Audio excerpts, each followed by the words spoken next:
que o Senhor te abençoe e faça brilhar seu rosto em ti, que conceda sua graça e te dê paz.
De amor, de verdad y de justicia. Padre, oro por su vida, oro por su familia. Te pido que esta rodilla, Señor. Cada día empezar de nuevo. Voy a seguirte. La semana pasada hablamos y vamos a dar secuencia hoy del movimiento ilegal más legal que ya existió. Y me sentí Dante Gebel esta semana en mi Facebook con la cantidad de católicos de otras iglesias que entendieron mal mi video, pero me ayudaron muchísimo a que se llegue a casi 10,000 visualizaciones, ¿verdad? Entonces está mucha gente cuestionando sobre Constantino, y es así, amados. Yo te voy a resumir. Cada quien va a querer leer la historia como le conviene, ¿ok? El protestantismo lee la historia más literal que emocional. Si nosotros vamos a leer la historia ocultando algunos detalles, seríamos livianos. La historia muestra que hubo un movimiento cristiano hasta el año 313, y después del edicto real de Constantino, ya el cristianismo pasó a ser una religión legal, y desde ese momento, ese movimiento que hasta entonces se conocía como los del camino, los cristianos por primera vez está en Hechos, si mal recuerdo, capítulo 12 y el versículo 15, donde se pronunció la primera vez la palabra cristianos. La Biblia no existe la palabra evangélico, solo que ellos eran conocidos como los del camino, los cristianos. Entonces fueron 300 años donde la iglesia más creció, donde la iglesia más difundió el reino de Dios. Ellos tenían un mensaje clarito: Jesús ha resucitado, Él es nuestro rey. Y como ellos no reconocían a ningún emperador como rey, ellos eran tenidos como un movimiento ilegal. Se legalizó, entró la liturgia, entró maneras de vestir, y el cristianismo de hasta entonces, que se concentraba en las casas, en pequeñas sinagogas, lugares pequeños, pero siempre con comida, siempre con mucho amor, siempre preocupado con los de afuera, de repente se volvió una moda y algo solo para la élite de entonces. Y se volvió moda. Y desde ese momento la historia de la iglesia cambió. Yo dije eso con más detalle en la última prédica, está en YouTube.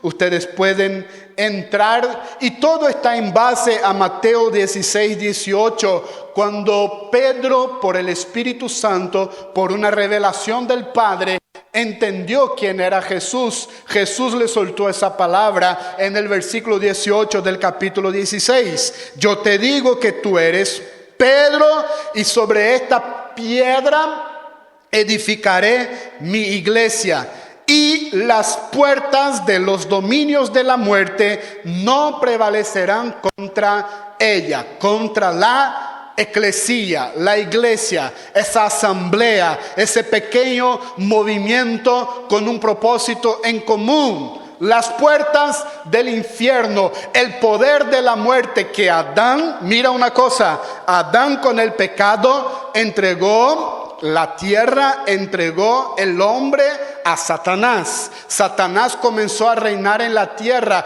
desde el pecado de Adán hasta la resurrección de Jesús.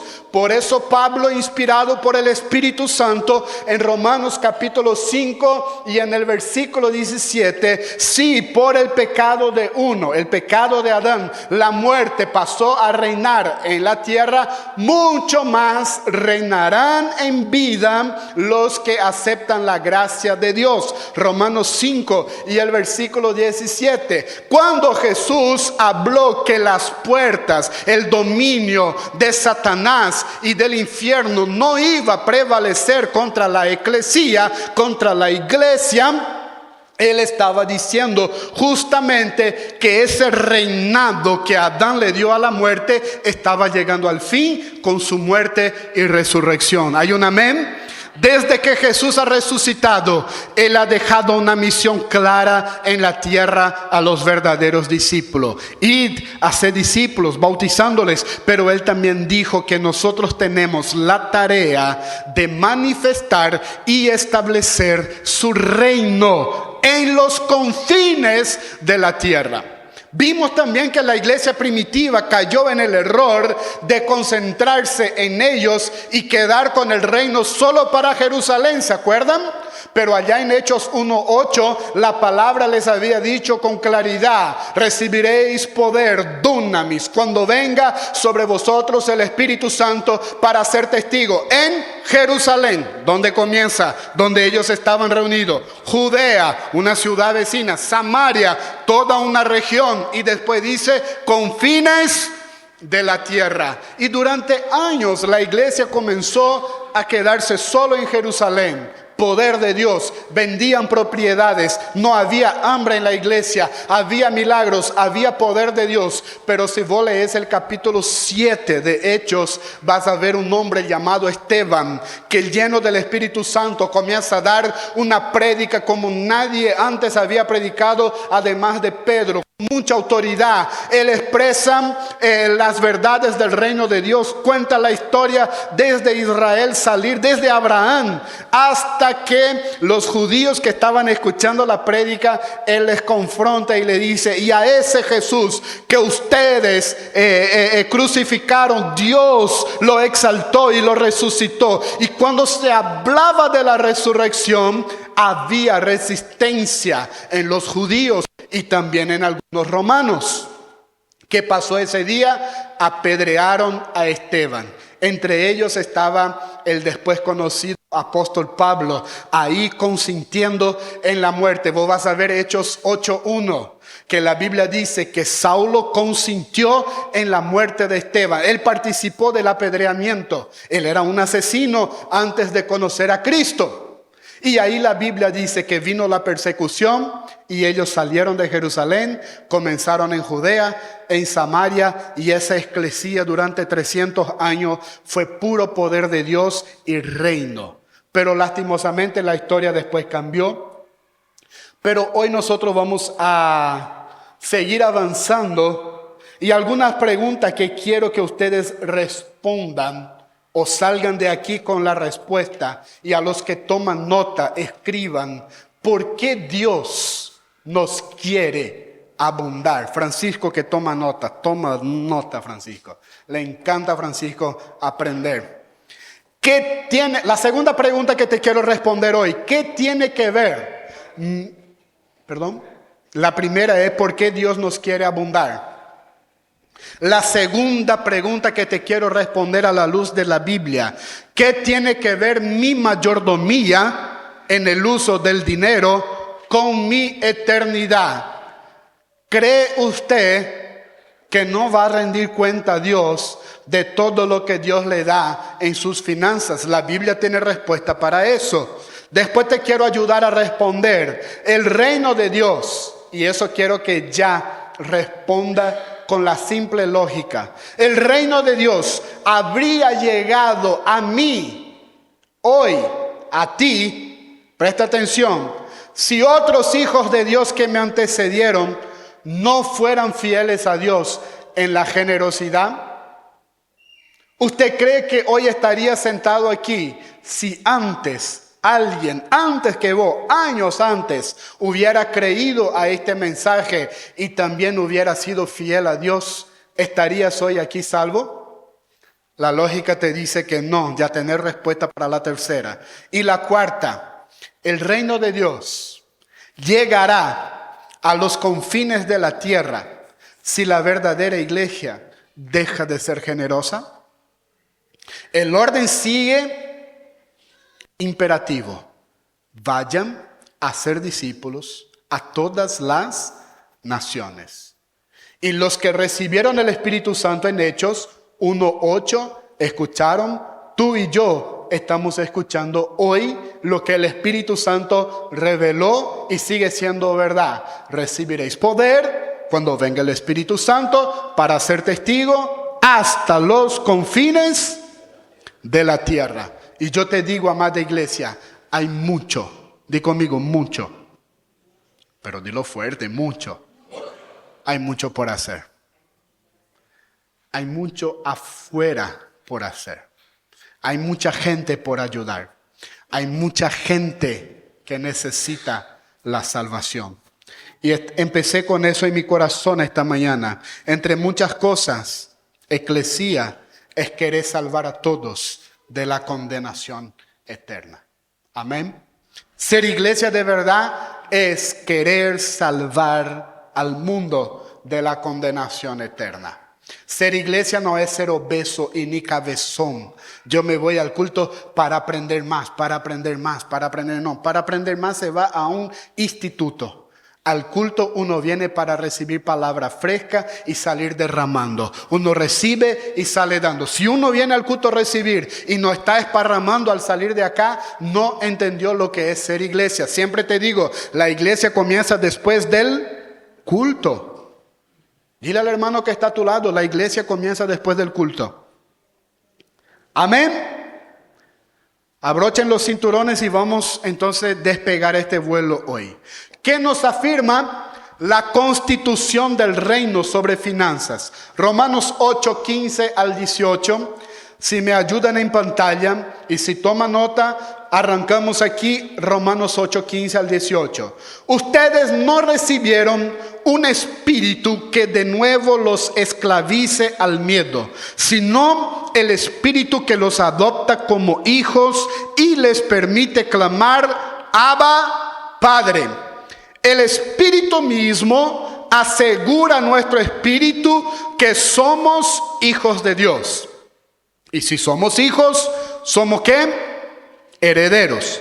Herederos de Dios y coherederos con. Pues si ahora sufrimos con Él, también tendremos parte con Él. ¿Dónde? Di conmigo, gloria futura. Ahora viene el versículo 18. De hecho, considero que en nada se comparan los sufrimientos actuales con la gloria que habrá de revelarse. ¿Dónde? A nosotros. Primero, iglesia, lo primero. Pablo comienza siempre ajustando las cosas en el orden correcto. Primero, la mirada en la eternidad. El Hijo de Dios que pierde la mirada de la eternidad, para mí ya perdió todo. Está afanado por el dinero, está afanado por el club de estimación, está afanado por el trabajo, está afanado por dar a sus hijos la vida que nunca va a conseguir dar fuera de la plenitud de Cristo. Vos podés matarte a trabajar como muchos lo están haciendo hoy, un día domingo, y no justifican. Lo que justifica a tu hijo son los momentos de calidad que estás viviendo con ellos, que estás sellando el alma de ellos. Pero muchos pierden la mirada de la eternidad, entonces comienzan a poner la mirada en momentos. Vuelven a vicios, vuelven a malos hábitos que Dios ya los liberó y comienzan a ir otra vez buscar la saciedad. Esta mañana el Espíritu Santo te dice, iglesia, pon tu mirada siempre en la eternidad. El GPS tiene que estar en la eternidad. Me acuerdo un joven de la iglesia, Richard, salimos a caminar en el lago. Y fue tan impresionante porque yo siempre que voy a empezar un tema, yo comienzo por la eternidad. Entonces yo dije, Richard, hoy nosotros vamos a saber de alguien que se accidentó de moto y que murió por ahí, porque lastimosamente es lo que vemos a diario en las noticias, ¿sí o no? Y estábamos hablando, entonces nosotros tenemos que entender que la muerte es algo que en cualquier momento a cualquiera nos puede pasar. ¿Sí o no? El que se molesta con esta verdad es porque está muy enfocado en la tierra. El Hijo de Dios tiene que entender que en cualquier momento, o por el rapto, o por una fatalidad, o una enfermedad de la noche a la mañana te puede llevar. De cualquier manera te puedes ir, nos podemos adelantar. Hay muchas maneras. Pero el punto fue que me causó mucha gracia, que nosotros estábamos hablando de eso y detrás de nosotros, ¡pum!, un auto le chocó a una motocicleta. Y yo le dije, mira, Richard, Dios te está hablando. ¿Por qué? Porque en cualquier momento uno puede cerrar el ojo aquí y abrir ¿dónde? Si está sellado el pasaporte con Cristo. Amén. Pero si no está sellado ese pasaporte, lastimosamente la Biblia dice que espera el infierno. Pero bueno, hablando de eso, aquí de Romanos, Pablo coloca la brújula, el GPS, en la dirección correcta. Mira, ustedes son hijos, recibieron el espíritu de adopción y ahora pueden llamar a Dios de Padre. No hay un espíritu otra vez que os esclavice al miedo. Ustedes tienen un Padre. Pongan las miradas en las cosas de arriba. Pero Él sigue. Vamos a leer ahora el versículo 29 del mismo capítulo. Jesús dijo también, si querés tomar nota, Juan 16:33, ánimo. Antes de hablar de ánimo, Jesús dijo una profecía. En el mundo tendréis ¿qué? Aflicciones. Nosotros como iglesia cristocéntrica siempre de tanto en tanto te queremos recordar que en el paquete de la verdadera fe cristiana hay sí sufrimientos. Hay sí momentos que no da gusto. Me encantaría predicarte y entusiasmarte a decirte que es todo victoria, victoria, victoria.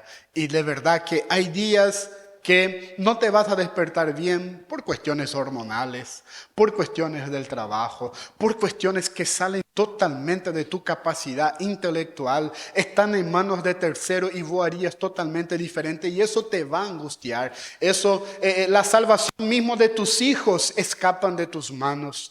Tenés que confiar en el poder de Dios, tenés que orar, ayunar, tenés que ser ejemplo, pero aún así te puede salir un descarriado que quiere hacer su propio camino, que quiere buscar aventura fuera de las cosas de Dios y eso te va a afligir. El Hijo de Dios sí puede ser visitado por enfermedades, eso está en el paquete de una fe genuina en Jesús, pero Jesús da también con este versículo la segunda parte, tengan ánimo. Buen ánimo, yo vencí. O sea, nosotros también vamos a vencer todas estas cosas. Ahora siguiendo en Romanos, el Espíritu Santo nos sigue enseñando desde el 28. Aquí es nuestra visión central, manos extendidas, siempre está en Romanos 8:29. Pero lea el 28 con atención. Ahora bien sabemos que Dios dispone todas las cosas para el bien de quienes lo aman, los que han sido llamados de acuerdo con su propósito. Muchos creyentes usan ese versículo fuera de contexto. Son irresponsables, impuntuales.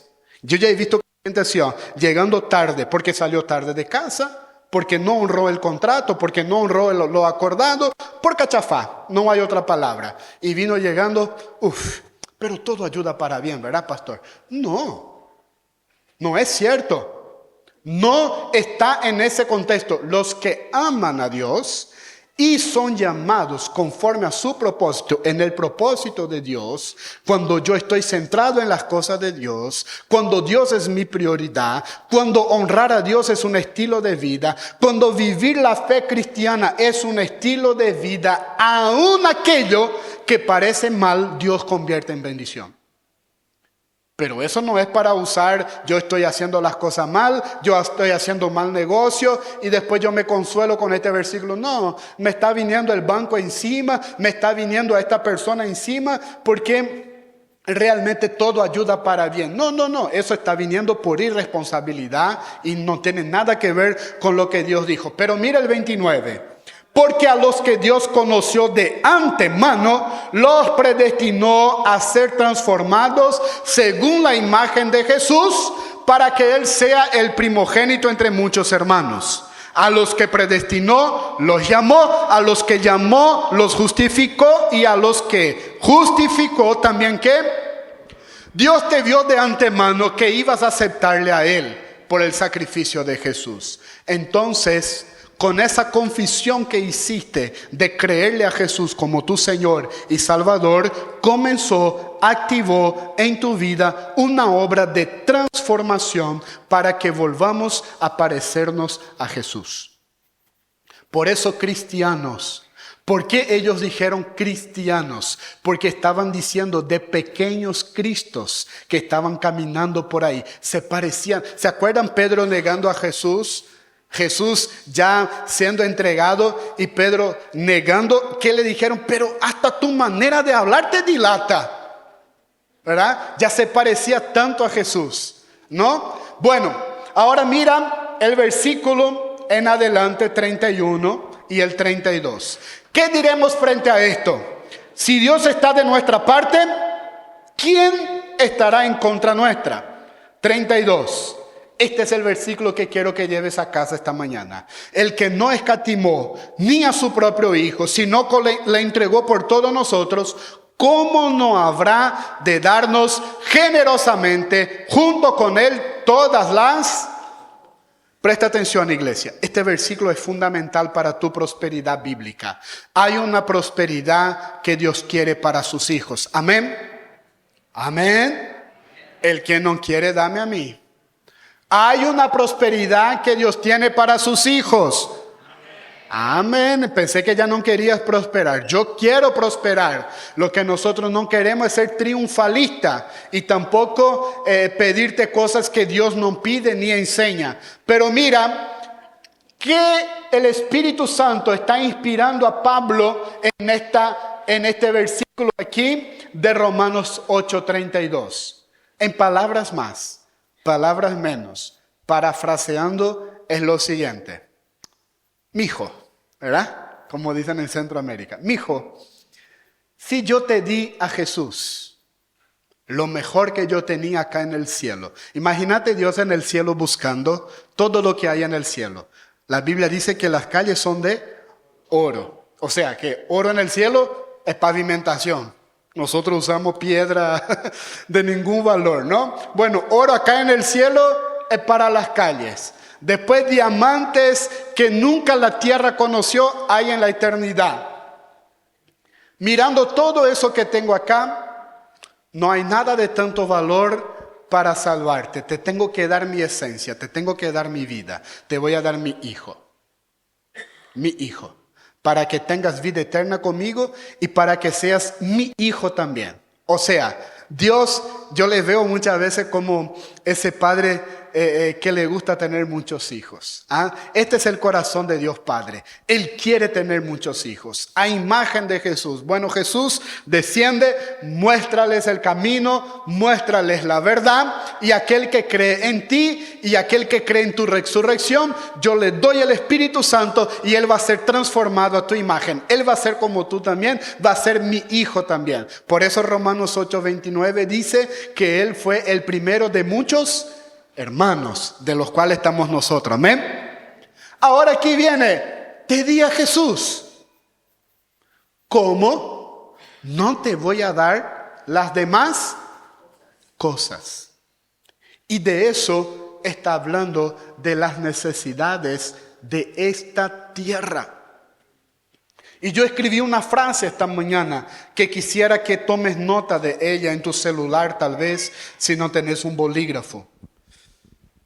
La máxima expresión de Dios Padre por sus hijos fue Jesús.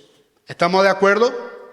Él no tenía más nada mayor para mostrar que te amaba a vos y a mí. Entonces dijo, te doy a Jesús, mi máxima expresión de amor. En otras palabras, te di mi vida, mi mejor, mi único hijo, para que también seas hijo. Pero dice más, ¿qué clase de padre? Jesús te está hablando, Dios te está hablando esta mañana, ¿sí? ¿Qué clase de padre crees que soy para no darte todas las cosas que necesitas en esta tierra? Y aquí viene la conclusión de esta frase. Todo se trata de conocer y creer en un Dios Padre y en su reino. ¿Querés ver un hijo de Dios inmaduro en su fe? ¿Querés ver un hijo de Dios por demasiado inmaduro en la fe? No es cuántas veces, no es lo poco que ha leído la Biblia o lo poco que congregó. No, el hijo de Dios más inmaduro es aquel que no confía en la paternidad de Dios. Aquel que no confía que Dios de verdad es un Padre amoroso y proveedor. Por eso está afanado.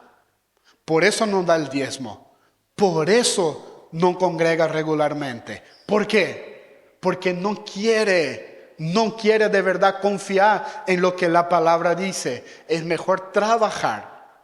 Es mejor trabajar como burro de carga. Es mejor trabajar 12 horas por día que confiar en la fidelidad de Dios, honrando los principios que Él establece. Dios no quiere, amado, que sus hijos estemos sufriendo cargas y dolores por el dinero. Esa prosperidad no viene de Dios. La Biblia dice que lo que Dios nos da no añade tristeza.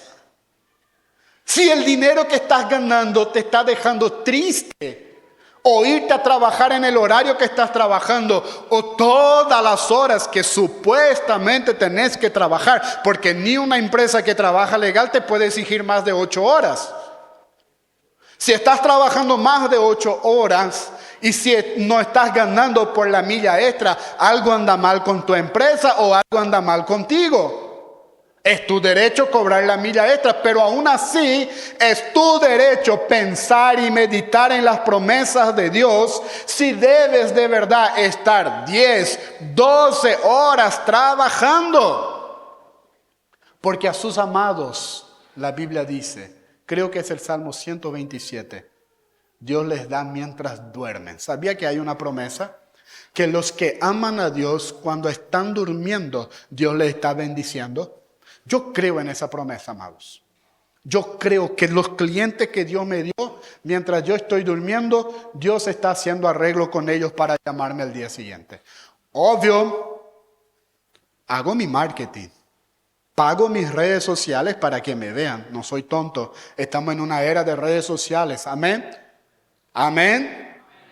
O sea, yo no es que espero que me caiga de arriba, no, pero yo creo que Dios coloca mi nombre delante de personas en conversas. Y suele pasar, a menudo recibo una llamada, vos sos Franklin, sí, acá un amigo me habló de tu trabajo, de tal año que hiciste en tal ciudad.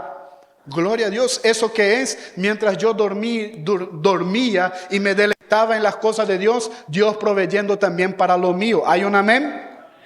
¿Crees en eso? Ahora mira, todos sabemos de memoria Juan capítulo 10, el versículo 10. El ladrón no viene sino para matar, robar y... El ladrón aquí es Satanás. La función de Satanás es destruirte. La función de Satanás es robar tu paz. La función de Satanás ya fue delegado esa función para él. Él tiene poder de tentar, él tiene poder de acusar, él tiene poder de perseguirnos y cualquier oportunidad que vos le das, él va a entrar para matar, robar y destruir. Destruir tus sueños, destruir tu familia, destruir tu paz y también quiere destruir tus finanzas. Solo que Jesús da la parte buena. Yo vine para que tengan vida y para que la tenga en abundancia. Y Jesús enseña de esa vida. Mateo 6, 19, versículos 20, 21 y 24. Mateo 6, 19.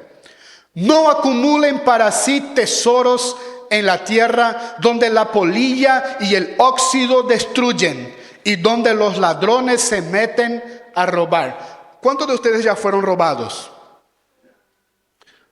En mi casa vieja nos robaron demasiado. Y la última vez me dolió. Me robaron un reloj que Oscar me había regalado, Oscar una vez fue tocado por Dios. Me dio un lindo reloj. Yo guardaba, yo no usaba tanto, Oscar, hasta que terminó la pila. Cuando yo fui a cambiar la pila, me dijeron el valor del reloj. Guardaba bajo 7 llaves, solo para evento. Y el bendito ladrón me llevó. La pastora había recién llegado de Israel. Laura, yo te voy a decir, Laura está caña con ella. No se compra cosas para ella. Y me llamó de Israel. Acá he visto un anillo, pero sale un poquito caro. No sé si me puedo comprar. Claro que sí, le dije, estás en Israel. Le dije, cómprate. Y hasta ese anillo nos robaron. ¿Cómo duelen? ¿Verdad que sí?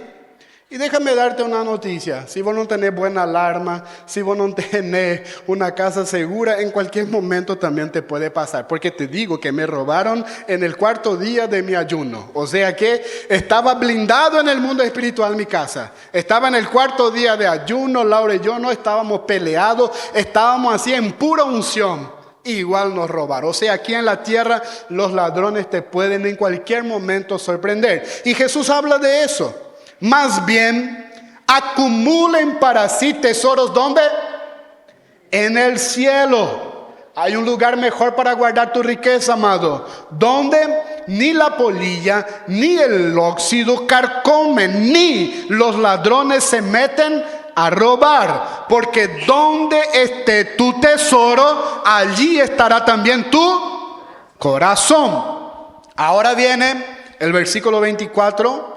Nadie puede servir a 2 señores, pues menospreciará a uno y amará a ¿quién?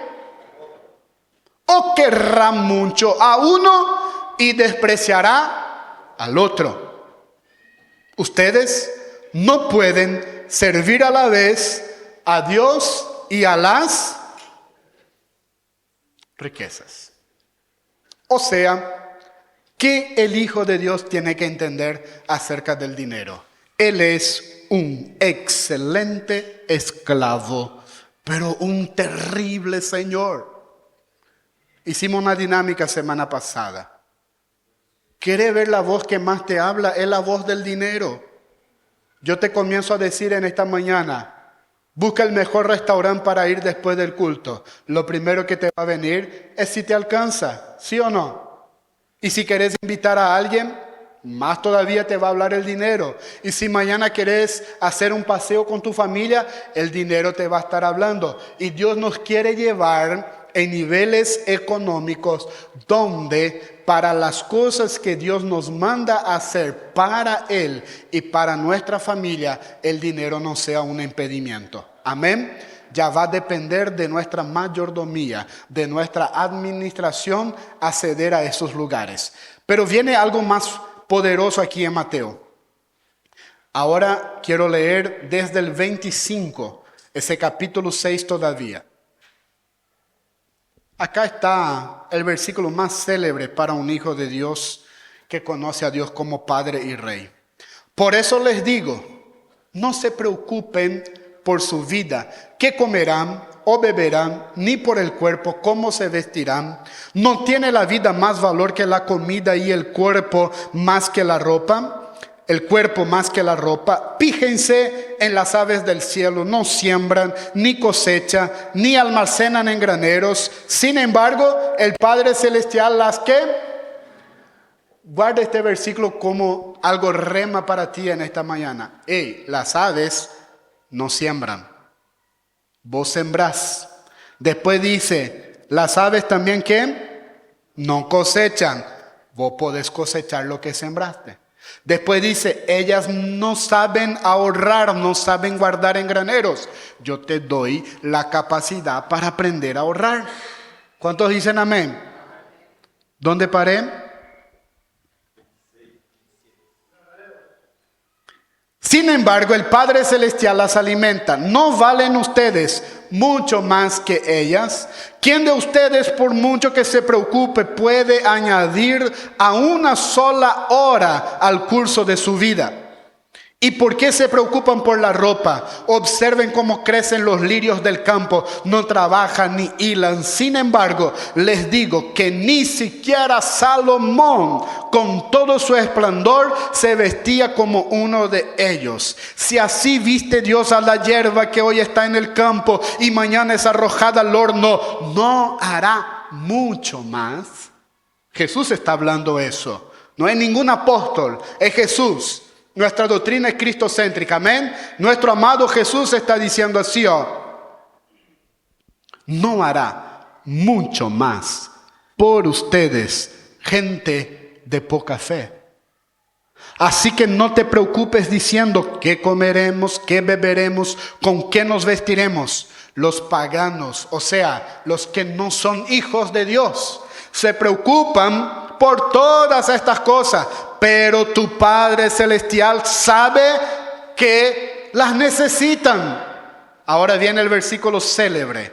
Busquen primeramente el reino de Dios y su justicia. Entonces, todas estas cosas, comida, bebida, ropa, necesidades, serán ¿qué? Añadidas. O sea, Él te está colocando el orden. Él no te está quitando de que no necesitas estas cosas. Él te está diciendo, las aves, yo las cuido. Ellas ni saben sembrar como vos, yo las estoy cuidando. A vos te di el poder de sembrar. Mira qué interesante.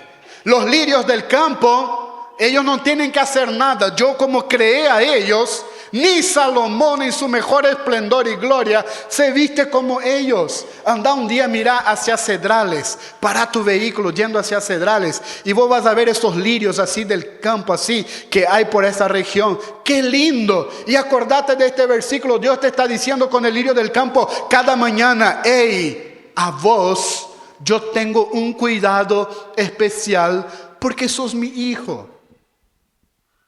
Solo que te doy el principio, hijo. Busca primero ¿qué? ¿Y qué es buscar el reino y la justicia? Es practicar la palabra de Dios. No podés decir que estás en el reino de Dios sin cumplir con la constitución de ese reino.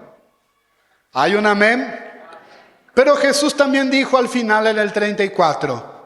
Por lo tanto, no se preocupen por el mañana, el cual tendrá sus propios afanes. Cada día ya tiene que arrebata, hermano. Cada día tiene que arrebata. Cada día tiene que sus problemas, su propio mal. Está en el paquete. ¿Por qué no queremos leer este versículo? Está en el paquete. Cada día va a tener una porción de maldad. Va a haber gente mala en tu camino. Va a haber gente injusta. Y vos no tenés que llegar delante de Dios llorando. ¡Ay, Señor, la gente es mala, Señor! No da gusto, ¿verdad? Pero el Señor te va a recordar este versículo. Sí, hijo, la gente es mala. yo te dije que ibas a tener problema. ¿Y qué viene después? Ten buen ánimo. Tu buen ánimo es recordar que Dios es justo. Es recordar que el que te paga es Dios y no los hombres. Amén. ¿Podemos dar un aplauso al Señor?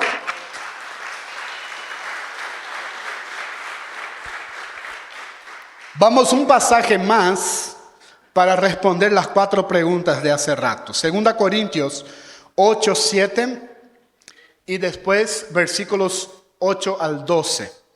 Vamos a leer hasta versículo 12. Pero ustedes, así como sobresalen en todo, Pablo está escribiendo a una iglesia que estaba en un buen momento.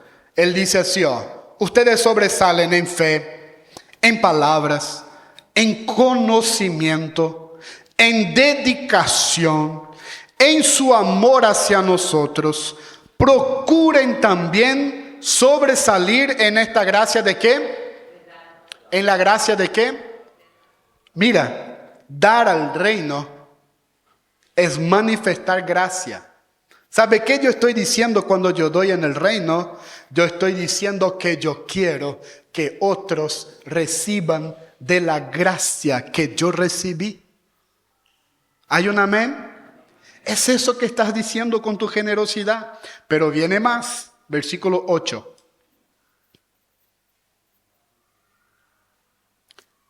Capítulo 8, versículo 8 al 12. No es que esté dándoles órdenes. Martín explicó tan bien esta mañana. Sino que quiero probar la sinceridad ¿de qué? De su amor en comparación con la dedicación de los demás. Ya conocen la gracia de nuestro Señor Jesucristo, quien era rico y por causa de ustedes se hizo pobre, para que mediante su pobreza ustedes llegaran a ser ricos. Aquí va mi consejo sobre lo que les conviene en este asunto. Está hablando de dar. El año pasado, ustedes fueron los primeros, no solo en dar, sino también en querer hacerlo. Lleven ahora a feliz término la obra para que, según sus posibilidades, cumplan lo que de buena gana propusieron. Que si uno lo hace de buena voluntad, lo que da es bien recibido según lo que tiene y no según lo que no tiene. Mira una cosa. Una vez llegó una persona en consejería preocupadísima. Pastor, yo no estoy pudiendo diezmar y caí en muchas deudas y así. Y yo cada vez que me voy a la iglesia siento mucho por no poder diezmar. Y yo dije, hermana, pasa lo siguiente, le dije. Vos tenés que entender que Dios no te está pidiendo algo que no podés darle. Caíste en una deuda, lastimosamente. Ahora tenés que hacer un plan de cómo salir de la deuda. Y lo que vos tenés que diezmar es de tu prolabore. Hacete un sueldo. El prolabore es el sueldo del dueño. Hacete un sueldo. Y de ese sueldo que estás sacando para comer, de ese nomás da tu diezmo. Y sencillo, le dije. No deja que el diablo te esté torturando, porque ni Dios te va a demandar algo que no podés. Es de acuerdo a nuestras posibilidades. Entonces vos no podés querer agradar a Dios poniendo un valor que está muy por encima de tu capacidad. Pero vos tenés que de tanto en tanto desafiarte a dar a Dios sí sumas que te cuesten. ¿Cuántos me dicen amén? Dice más. Capítulo 9, y el versículo 5 de 2 Corintios. Así que me pareció necesario rogar a estos hermanos que se adelantaran a visitarlo. Mira, solo un paréntesis. El capítulo 8 y el capítulo 9 de 2 Corintios habla solo de ofrendas. Lea en tu casa como tarea 2 Corintios 8 y 9. Si tenés duda en cuanto a la ofrenda, lea. Y aquí dice: me pareció necesario rogar a estos hermanos que se adelantaran a visitarlos y completaran los preparativos para esa ofrenda generosa que ustedes habían prometido. entonces, mira aquí la conclusión de Pablo, estará lista como un acto de generosidad y no como una imposición nuestra. ¿Hay un amén? Es lo que nosotros queremos, iglesia. No queremos ser pesados. No queremos que para vos sea una imposición. No queremos que para vos esto sea algo que te pese. Ay, no, pastor, no siento. Y no es un sentimiento. Pero hasta que no se te revele, mejor guarda en vez de dar con tristeza, en vez de dar juzgando, en vez de dar con pesar. Porque Dios ama al dador que alegre. Un poquito más. Versículo 6. Recuerden esto, el que siembra escasamente, y el que siembra en abundancia cosechará. Cada uno debe dar según lo que haya decidido en su corazón, no de mala gana, ni por obligación, porque Dios ama al que da con alegría. Y Dios puede hacer que toda gracia abunde para ustedes, de manera que siempre, en toda circunstancia, tengan todo lo necesario y toda buena obra abunde en ustedes. Aquí respondemos la primera pregunta en esta mañana. ¿Por qué Dios me quiere abundar? Aquí viene la respuesta. Toda buena obra debe abundar en los hijos de Dios. Dios te quiere abundar, ¿sabe para qué, iglesia? Di conmigo, transbordar. Este es el sentido de Juan capítulo 10 y versículo 10. La vida que te quiero dar, hijo, Dios hablándote, es para que abundes hasta transbordar en otros. Tu prosperidad no es para vivir en torno alrededor de tu ombligo y de tus gustos y de tus placeres. Tu prosperidad tiene una asignación en la tierra. Tiene un propósito y ese propósito es la expansión del reino de Dios. Y que tu familia viva bien. Y que tu familia disfrute de una vida digna. Y que dé gusto de verdad compartir contigo porque sos una persona dadivosa a la hora de compartir. Y dice un poquito más porque quiero darles un ejemplo con la manzana que les debí la semana pasada. El que le suple semilla al que siembra, versículo 9, también le suplirá pan para que coma. Aumentará los cultivos y hará que ustedes produzcan una abundante cosecha de justicia. Ustedes serán enriquecidos. Aquí está hablando de finanza, amado. Hay creyente que quiere espiritualizar. No, aquí está hablando de finanza. Ustedes serán enriquecidos en todo sentido para que en toda ocasión puedan ser ¿qué? Generosos, y para que por medio de nosotros la generosidad de ustedes resulte en acción de gracias a Dios. Una lástima que las frutas de hoy no son como las de antes. Le pedí a Alfredo que me compre una manzana. Y miren, toda fruta lleva adentro su propia semilla, ¿sí o no? Antes yo comía manzana que venía con 10, 15 semillas. Bueno, esta vino con 2 nomás. No me ayudó mucho para el ejemplo. Pero, ¿qué Dios está enseñando en 2 Corintios? Él da semilla para ¿qué? Sembrar. ¿Y pan para qué el pan? Para comer. Bueno, cada dinero que tenemos en mano es semilla que nosotros podemos plantar y luego pan que nosotros podemos comer. Pero si yo como la semilla, después yo no tengo pan para comer. Y la dinámica del reino es esa. Yo te doy semilla, dinero, vos plantás. Vas a tener pan, cosecha, fruto para comer, pero adentro de ese pan te doy más que semillas. Y esa semilla vos tenés que, otra vez que, plantar. Vas a comer más pan, ¿ok? Dentro de este pan va a haber más semilla, vas a volver a plantar y yo te voy a seguir colocando en una dinámica en una dinámica de prosperidad. No te desconcentres. Fue recién la primera pregunta a la que respondimos. ¿Por qué tenemos que abundar? ¿Para qué? Transbordar. ¿Entendiste la dinámica de la semilla? ¿Cuántos me entendieron? Viene más.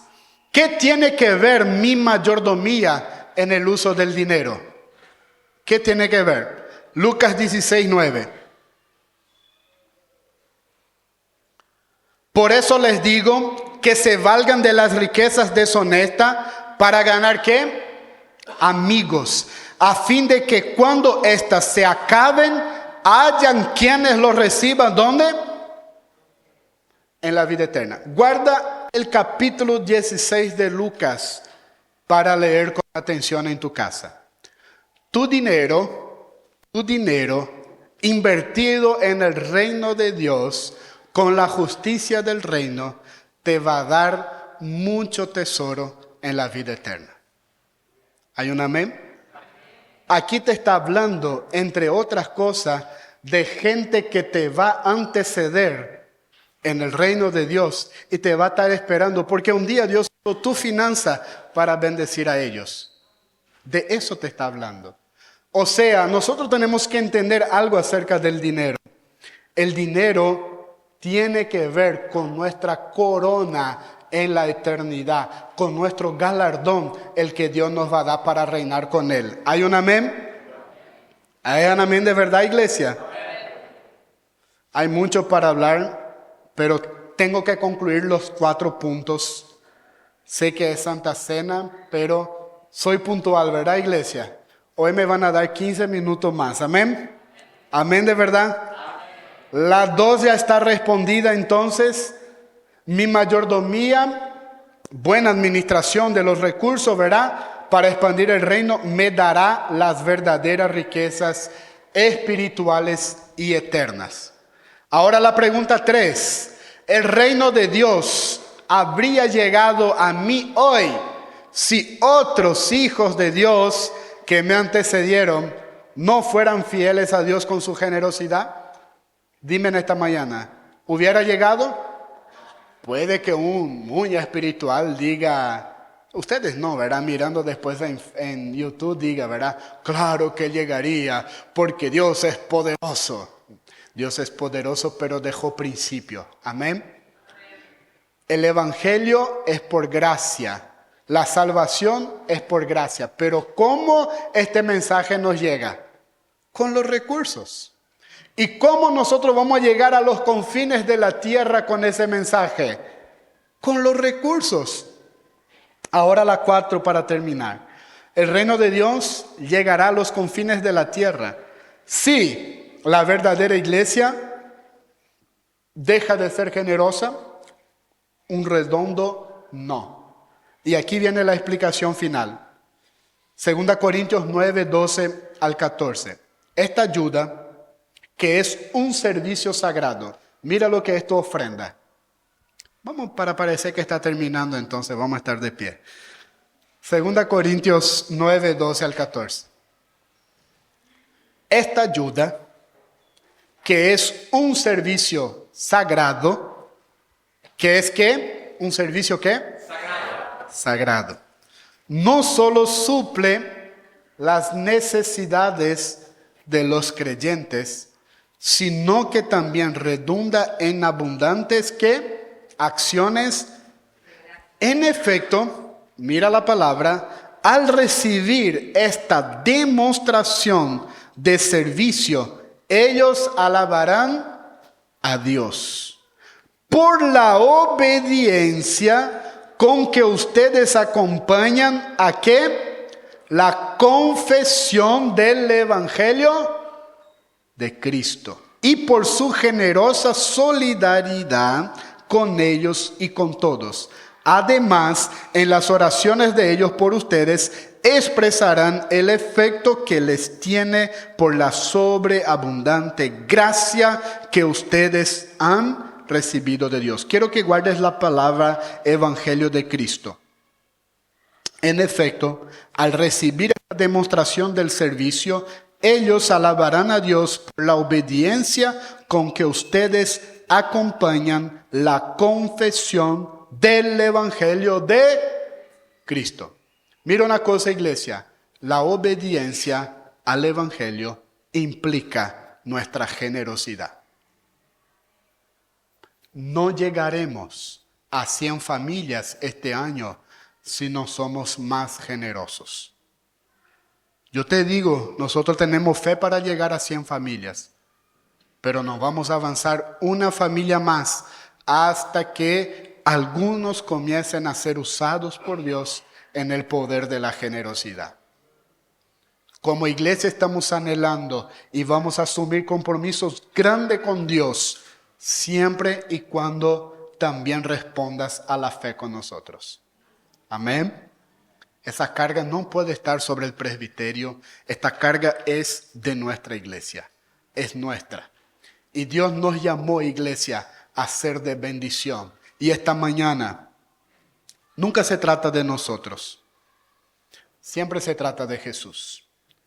Siempre se trata de lo que Él ha hecho. Fue un sacrificio muy alto para que tú y yo seamos hoy creyentes obesos, espiritualmente hablando. ¿Qué es un creyente obeso? Aquel que solo quiere comer la palabra para él. No le importa que el de al lado de su casa esté yendo al infierno. No importa. Dios le coloca en situaciones para predicar. Predicar. No te digo solo dar testimonio. No, predicar mismo. Preguntarle a esta persona si ella conoce a Jesús como su Señor y Salvador. De verdad, sentir que esta persona que está ahí puede mañana ir al infierno. Se trata de eso. Pero yo no tengo ese coraje. Pero Dios levantó la iglesia. Aquí en la iglesia tenemos una misión de llegar a ellos. Sé parte con tu generosidad. Pero sé parte también con tu boca. Sé parte también con tu testimonio. ¿Cuántos creen que Dios les habló en esta mañana?